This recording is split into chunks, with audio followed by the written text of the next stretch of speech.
Daughter and son-in-law were coming up the east side of Snogualmic Pass, and as near as I'm sure it was about 9:20. It was between 9 and 9:30, and it was not raining. It was dry, and I was laying in the front seat against the window and looking straight ahead. And as we were coming up the hill, I kept noticing this cloud would flash kind of like a neon light. And the first thought was it was lightning, and behind the cloud, you know.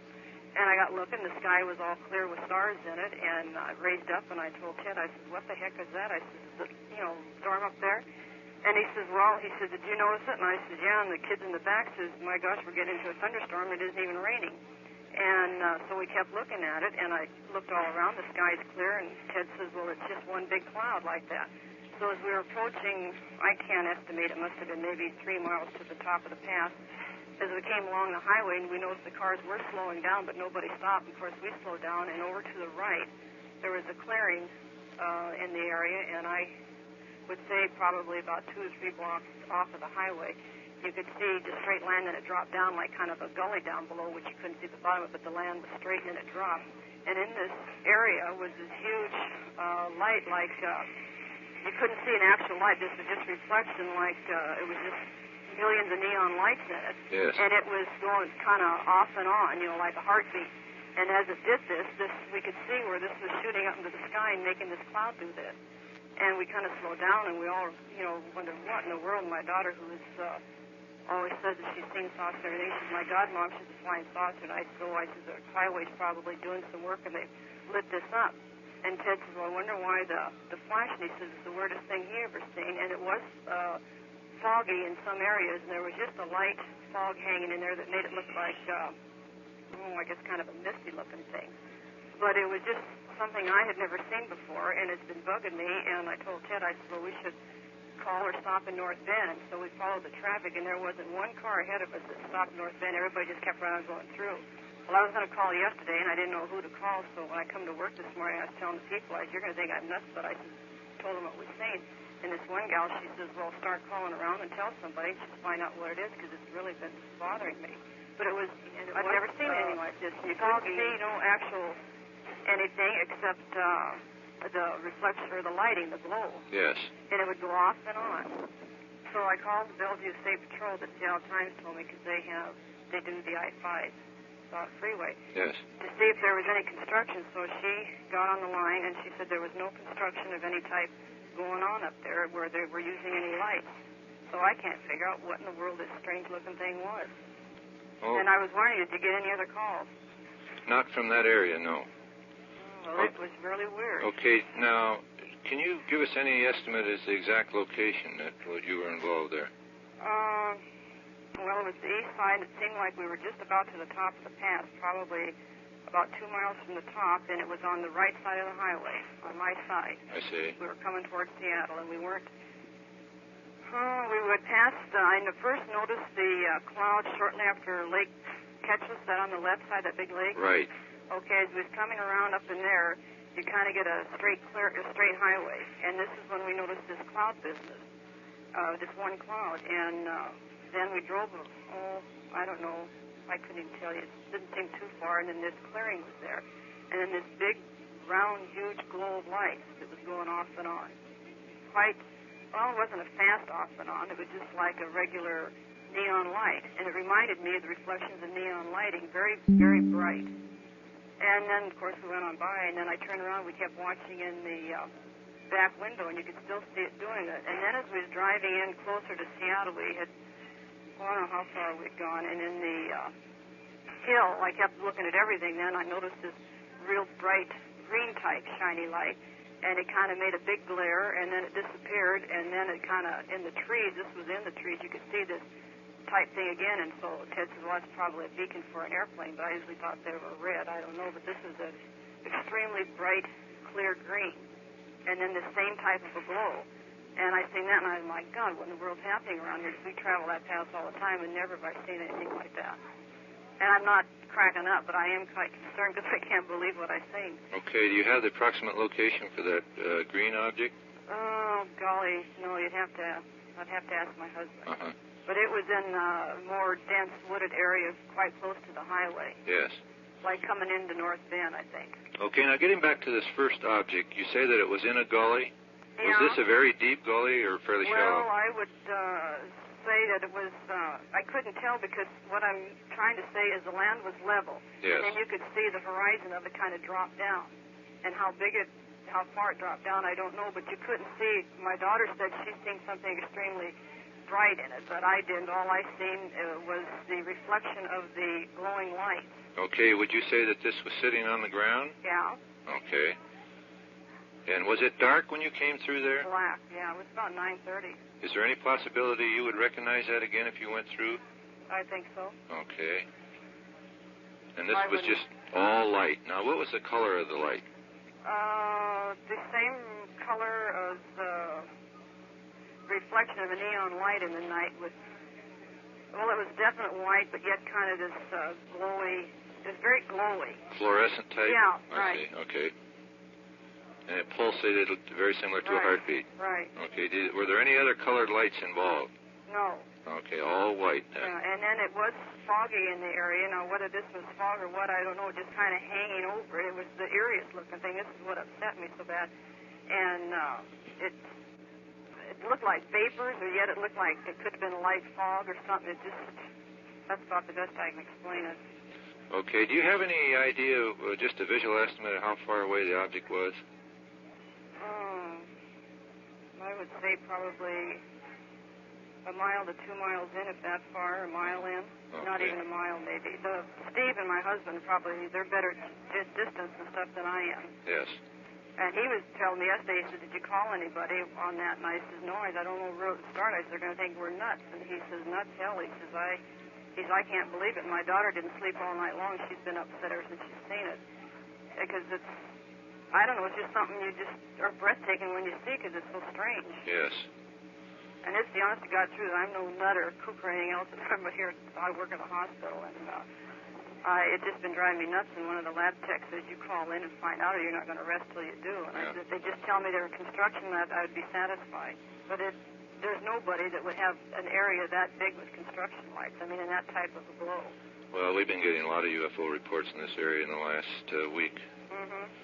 Well, I believe it now. After seeing that, there's no way I was against them, but after seeing that, I'm a firm believer now, because I just know that wasn't right. Well, what you have described is, it fits the pattern, so it's really no different.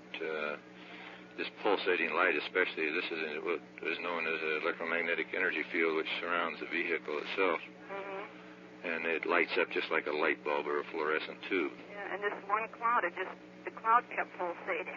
And in the center of the cloud, it was a more predominant kind of I wouldn't say it was orange, dirty yellow or something in the center, and it just lit the whole entire cloud. This is why we thought it was lightning at first, but after seeing this, and you could see the not vapors, but the lighting was just like, when they open a new building, they had these big lights outside. Right. And this is how this is what was affecting the cloud. I see. If you would like, I could have my son-in-law or husband call in. They could give you more detail on the distance and stuff like, that, because I'm no big judge of distance. It's just, if that would help you any. Yes, could I have your son-in-law's name? Steve. And that happened at about 9:20 p.m. when that was... Yeah, because we got into Seattle we got home about 10:30, and I was trying to look at my watch. I told Ted, I said, I want to see what time it is, and I couldn't see my watch, and he looked at his, and he said it looks to be around 9:20. Uh-huh.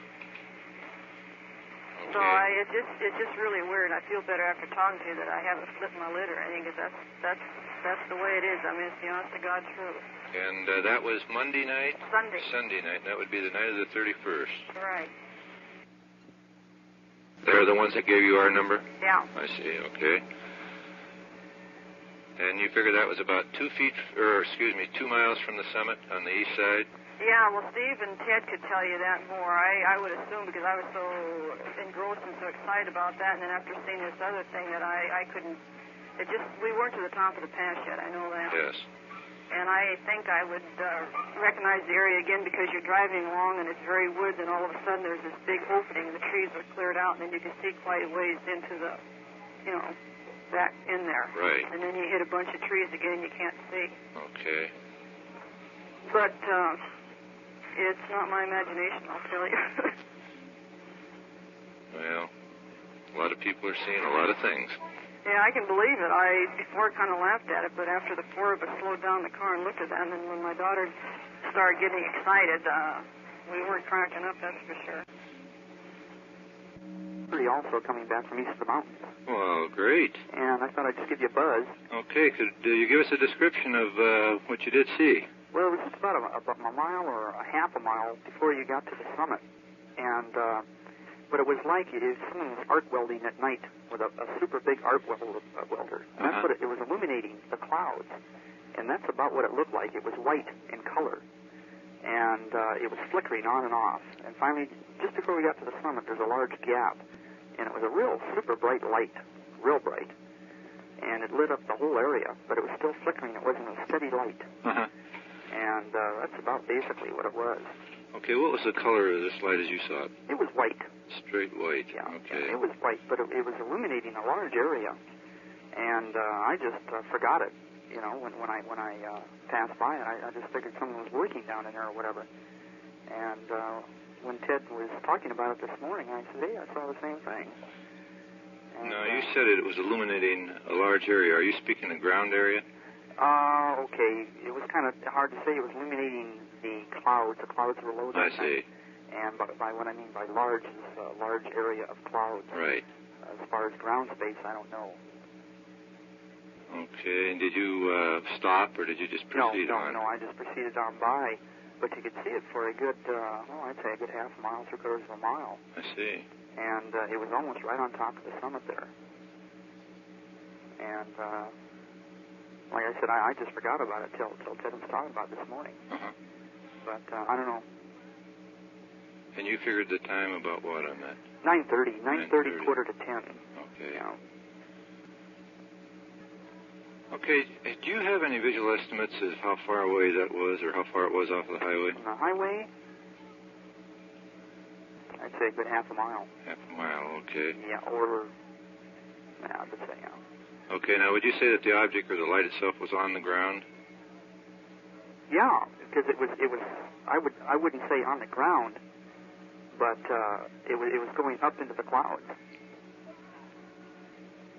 It was going up into the clouds. You right. mean So it would have to be from the ground up, but I don't know how close to the ground it was. I see. Okay.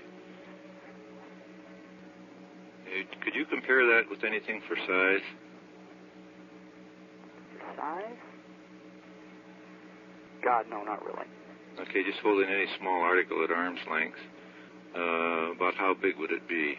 Like a coin or a... Oh, you mean the space of the light? Right, oh, right. God, no.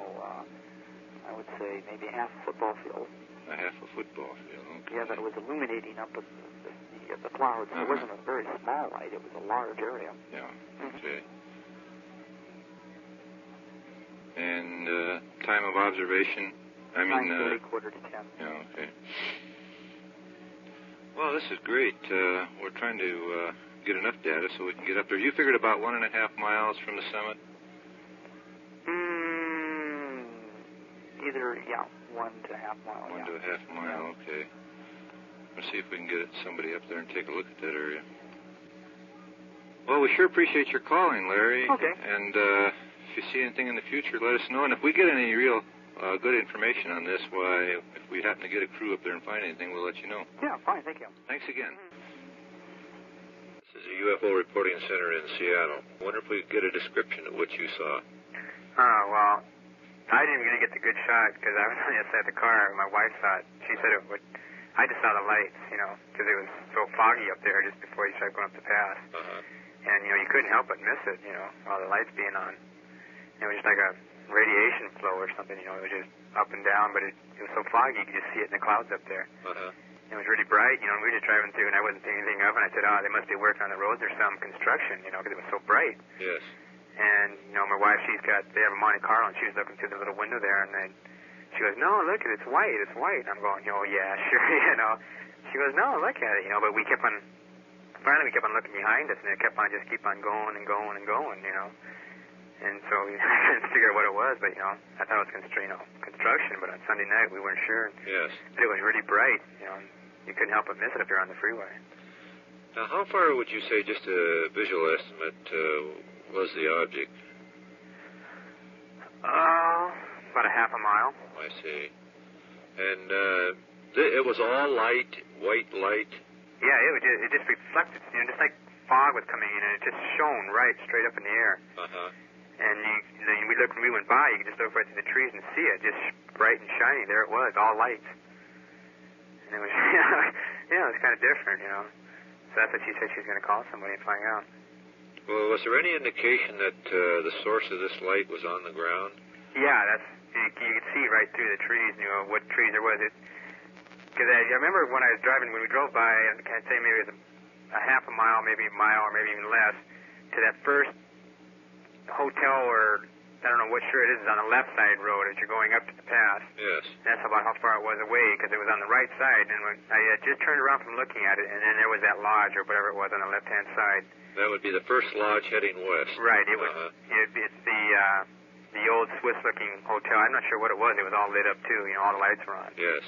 But it's about I just got done looking at it, and I turned around, and I remember looking right at that. And so it must have been about a mile away from that, and then about a half mile in. Well, then the object was giving off enough light so that you could see that it was in the trees. Anybody drove by, they couldn't miss it. Couldn't help from seeing it. I see. Because they just, the whole sky was lit up from it. It was, it was bright. You couldn't miss it. Could you give any estimate on the size of that? Yeah, comparing it with something. Well, that's it.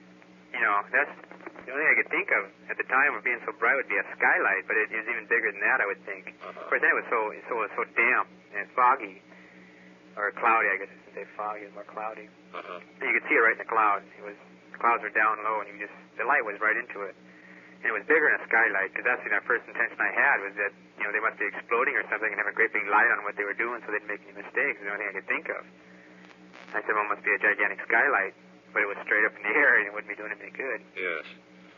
Well, in other words, the light which appeared to originate on the ground was shining as a solid beam up into the sky? Or was it just a reflection in the sky? No, it looked, could be. I mean, it was there. When you look in the clouds, there it was. But yes. You could look through the trees, and it was all white, just like a bright light was on.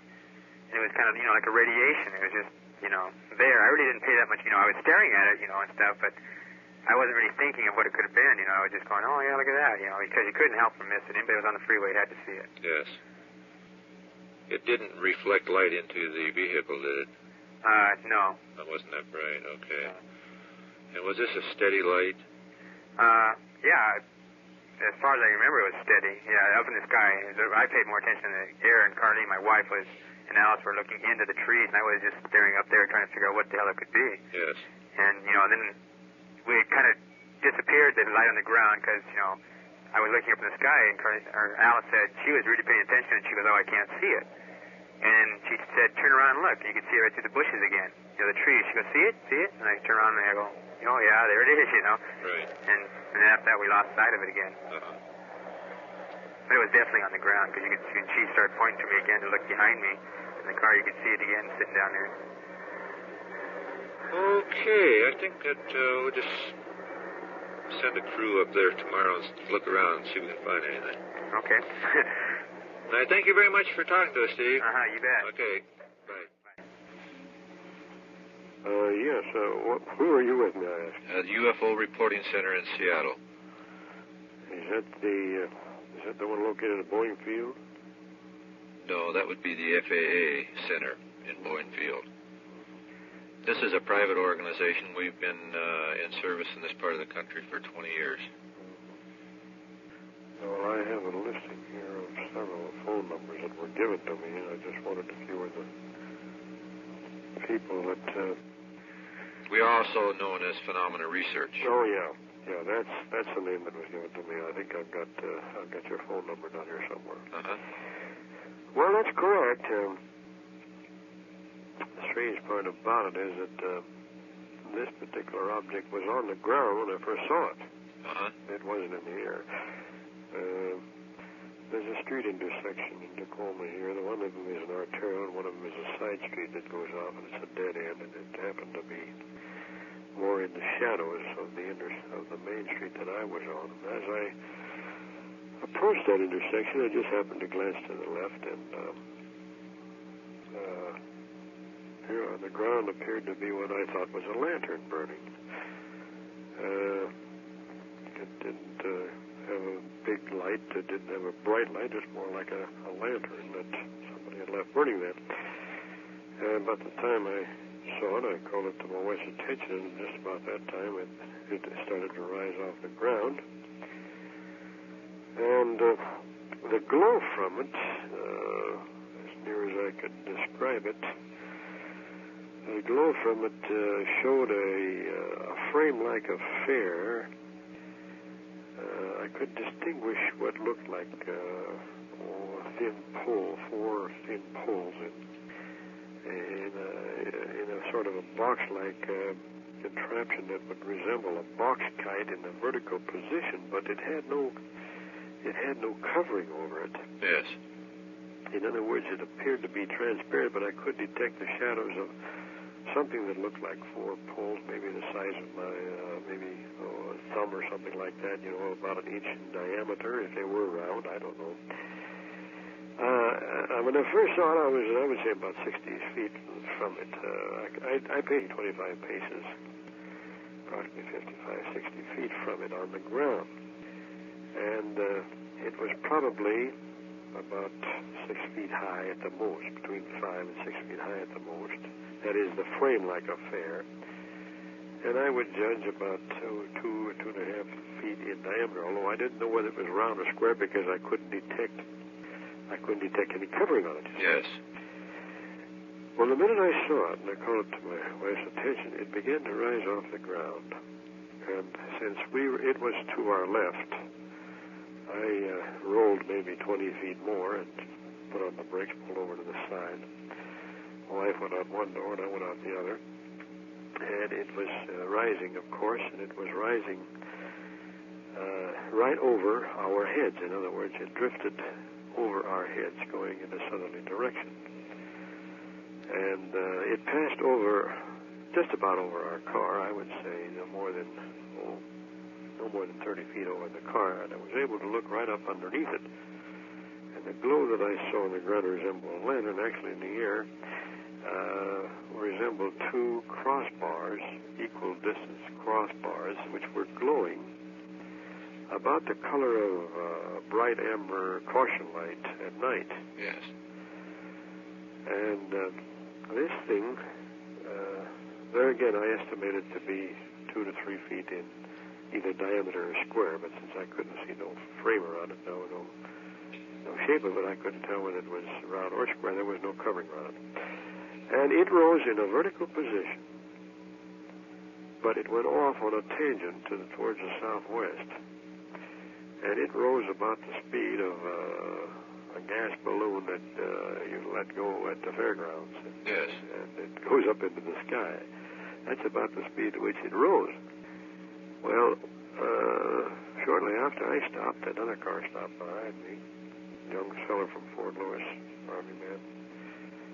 And he asked me, "What's that?" I said, "Darn if I know what it is." And then a minute or two later, a couple of young kids came running up from a couple blocks away. He pointed in the direction where they came from, and they said that they had seen it close to their place, and it had gone over some houses and disappeared from view from their view, and over some trees, and they couldn't see it anymore. They were running in the direction it had gone. And evidently it had gone in the direction to where I saw it, and then it had come down onto the ground again.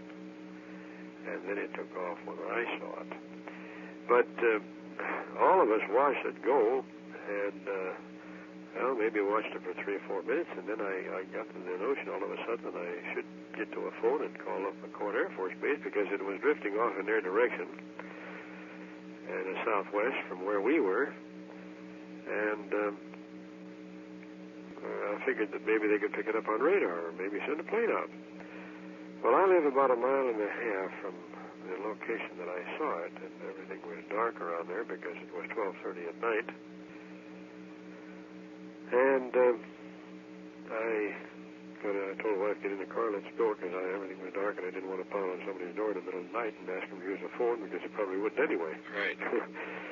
So we drove home quite hastily, and on the way home, I looked back. Actually, I made a right-hand turn and was going down away from it. When I looked back, I could still distinguish it in the sky, and it was glowing with the same intensity that it did when it passed over my head.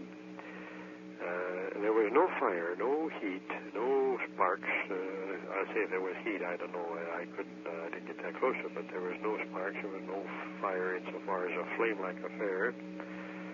There was no smoke. There was no motion excepting that rising on a tangent.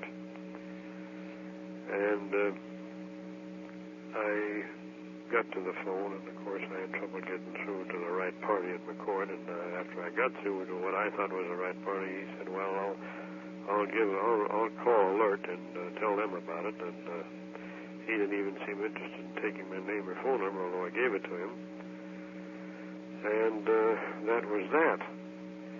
I went back to the location where I had seen it take off the ground. Shortly after that, I took a bright light with me, and I showed the headlights on the spot where it had been setting, but I couldn't see a thing on the ground that indicated anything like a burn or a smoke area or anything. Yes. Actually, it was in the middle of a street that was a dead-end street, but not very well used, and it was about, like I say, about 60 feet from the left side of the right side of the arterial that I was traveling on. The next day, I tried to contact McCord and see if I could get some information from them on what they had seen or done, but I couldn't even get through to the same party that I had talked to. Of course, I was calling in the daytime, and this had happened late at night. Maybe the same crews were on, different crews were on at that time, but I don't know. I called the Tribune to see if there had been other reportings of similar to mine, and they said that a man had reported seeing something in the far-off distance about 10:30 that night that he couldn't figure out what it was, and sort of a bright light, but that's all the Tribune knew about it. I see. They didn't, well, then the next day, a reporter called me and asked me all kinds of questions about it, and any number of questions, and what it looked like, and so forth, about the same way you're doing now. He didn't, of course, you're not asking questions. I'm telling you what I know. Yes. But he asked me all kinds of questions as though he was really interested and so forth, but I think they just dropped it, figuring it was just another one of those things. But this is something that I very definitely saw and very definitely experienced, and I'm puzzled at what it is, and I'm not staying awake at night trying to figure it out, but at the same time, it's quite a puzzle. Okay, was that dead-end street inspected during the daylight hours? I did, yes. I went back during the daytime. And nothing was found? Nothing. Nothing was found or seen, and there was absolutely nothing to indicate that this particular object had been there the night before. Are there quite a few homes there? Well, there's homes in that area, but there's sort of a small brushy area between the homes and the area itself. I see. What street was that? Well, the street that I was on was South 56th Street, between Pacific Avenue and McKinley Avenue. 56th Street runs east and west. Uh-huh. Are you familiar with Tacoma? Slightly, yes. Pacific Avenue runs almost north and south, and McKinley Avenue that we live on runs almost north and south. Uh-huh. 56th Street is an arterial between those two, and it was at 56th and B Street. Now, B Street is a dead-end street on the left going east. On the right, it is not B Street at all, because there's a jog in it there. There's a big church on the left. I see. But it passed over our car, and it passed over the church, went off in a southerly direction. This was at 12:30 at night that it happened, and I saw it. And it was a rather clear night. We could see a long distance. About how long did you observe the object? Oh, I say we watched it for 3, 4, 5 minutes. Uh-huh. Did you by any chance get the names of the other people who had stopped, or the youngsters that came up to the scene? I wished I had it. I did not. Okay. That's something if it probably never will in my lifetime ever happen again, but if it ever does, boy, I'm sure it'll get dangerous. My wife and I are the only ones that can corroborate it. But these two boys, or this group of boys, stated that the object had... Just two boys. That it had apparently landed where you had first seen it then. Yeah. Well, the two boys came running, and they said they pointed off in that direction. We lived down there. We saw it down there, and we couldn't tell what it was. They came running in the direction that they saw it go. So obviously it hovered over or passed over the houses rather low, and then it went down again onto B Street where I saw it. Okay. And that was about 10 p.m. when you first sighted it? No, it was 12:30.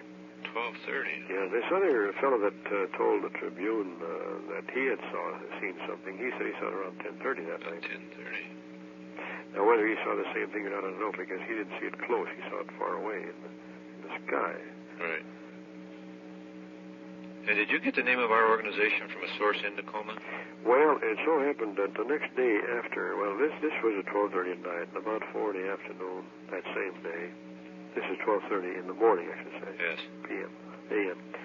About 4 o'clock that same day, I called McCord to see if I could get them any information, and they couldn't give me no information at all. And they suggested that I call the Washington State Civil Defense in Olympia. Now, why, I don't know, but they did. So I called Washington State Civil Defense in Olympia. Some girl answered the phone down there, and she says, no, she says, we don't handle anything like that anymore. And I don't know if they ever did, but she said, I can give you the phone number of some people to call, and she mentioned your group, Phenomenal Research. With that number, she gave me that number, P.O. Box 1807, I think. And she also gave me the name and number of Washington State Center for UFO Studies for Renton. And Washington State Aeronautics Boeing Field, Seattle. I didn't call either one of these because I thought that maybe the reporter would do something about it, you see. When he was calling us the following day, he asked, of course, all kinds of questions, and I told him who I had called and the names that I had gotten from the Washington Civil Defense, and one of them was yours. He said he was going to follow it up, but I don't think he ever did. You never got a call from him, did you? No. Yeah. Well, that is the situation as it stood, and I just left it that way. It's a peculiar situation as far as I'm concerned, because up until now I was neither a believer nor a disbeliever. I just figured that maybe it's so and maybe it isn't so. You know, you just don't dwell on the subject, and even today I don't dwell on it, because whatever it is. I saw it, and that's all there is to it. I don't have the answer to the mystery, and I'm not, as I said, I'm not the type to lay awake at night trying to solve a mystery that isn't solvable as far as I'm concerned. True. Okay. It's been a puzzle, and I can assure you we weren't drinking. Well, we sure appreciate... the question everybody's been asking me every time we talk about it, what'd you have to drink? Oh, yes. Well, that's common. We sure appreciate your talking to us, and if we get any additional information on this, we'll let you know. Well, I would be very much interested in additional information. What is your name? Bob Gribble, Gribble. Yeah, I think that's the name I got from the... Where did I get that name? Wait a minute, let me look through it. I had that name written down here someplace. Phenomenal Research, Robert Gribble. That's right. That's the name that was given to me by this office in Olympia. Fine. So evidently they know you people. Very good. Well, they know about you. That's great. Well, I thank you again, sir. Okay. All right. Bye. Good night.